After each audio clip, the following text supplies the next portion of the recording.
Hey, welcome back into Eye on Agriculture. I'm Britton Recker. Some changes are coming to the Farm Service Agency. We're joined now by Dennis McKinney, Kansas State Executive Director of the Farm Service Agency. Dennis, welcome back to the program. Hey, thanks for having me. Now, Dennis, there are three notable policy changes. Let's start with the new low-interest installment program. Right, and the new changes in our farm loan program are part of an ongoing series of changes. We've created shorter application forms. We've reduced the number of application forms. We have online applications. And then with this new program, there's a couple features, one of which allows a distressed borrower to set aside up to one annual payment at a lower interest rate. But the main change, the main part of our changes in this program are trying to structure our loans on a better schedule for our borrowers. We serve borrowers who have trouble getting credit in the commercial market, particularly beginning farmers and ranchers. We want to structure those loans in a better way so they have more liquidity going forward. Our debt service doesn't take up every penny of their current income. You know, not all of us who come up farming have always had those discussions where one spouse says, hey, our balance sheet looks okay, and the other one says, then why don't we have any money?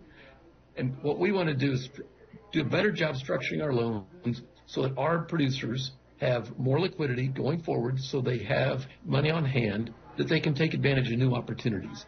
You know, sometimes in agriculture, frequently in agriculture, you need the ability to take advantage of new technology, whether it's machinery, whether it's an upgrade to your cattle herd, your breeding stock, whatever it is. And we want to give producers that ability so that our debt service doesn't take up every penny. And then the third part of that is, rather than requiring 150% the loan security to be 150% of the loan value, we're dropping that to 125%.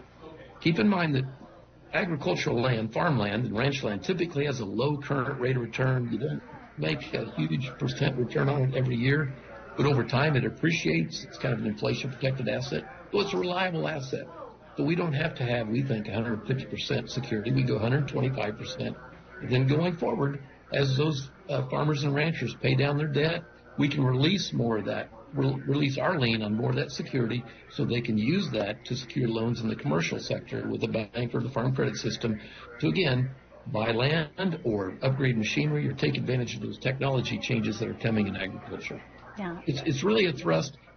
We serve producers who have trouble with credit in the commercial business, in the commercial market.